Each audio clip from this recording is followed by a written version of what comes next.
before believing everything you hear. The Brazilian Supreme Court minister, Alexander de Moraes, started a dictatorship and is forcing the population to accept Lula da Silva as president.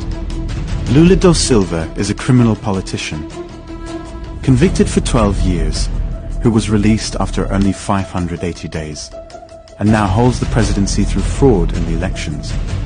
Electronic voting machines were manipulated, resulting in 4 to 5 days of peaceful protest against corruption, the biggest demonstration in human history. In the wake of Lula's official ceremony on December 12, 2022, Alexander de Moraes declared war on the population. In fact, the dictator minister aligned with organized crime has ordered the arrest of all indigenous people criticizing his abuse of power.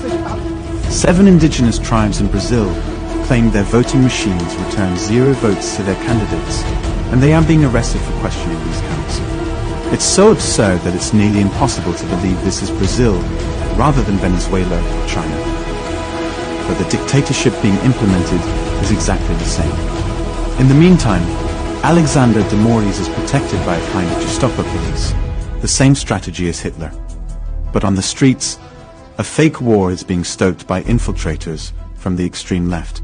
They terrorize non-violent protesters and local homeowners. Exactly the same method was used in the Capitol case in the USA.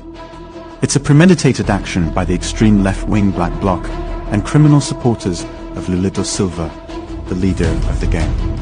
Extreme left-wing terrorists burn cars and intimidate people who criticize or film their actions. They carry tools and gasoline inside their bags and wear masks to hide their faces.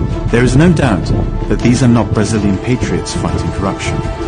Their 4 to 5 day protest was peaceful, without violence, without crimes, and there wasn't a drop of rubbish on the ground. This was a very badly organized attempt to manipulate public opinion by the extreme left. They'll have to create another theatre scene because this one didn't work. They are trying to paint those fighting against criminal politicians as violent and criminal, just like Hitler did in the past.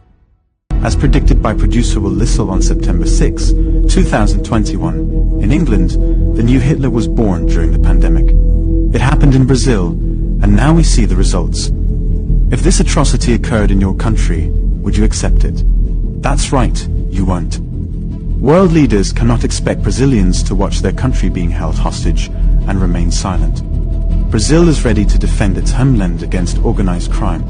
A real battle is currently taking place. It is the first time in the history of humanity that a country has been able to continue a campaign against corruption and organized crime for 4 to 5 consecutive days. Brazilians are changing the course of history worldwide.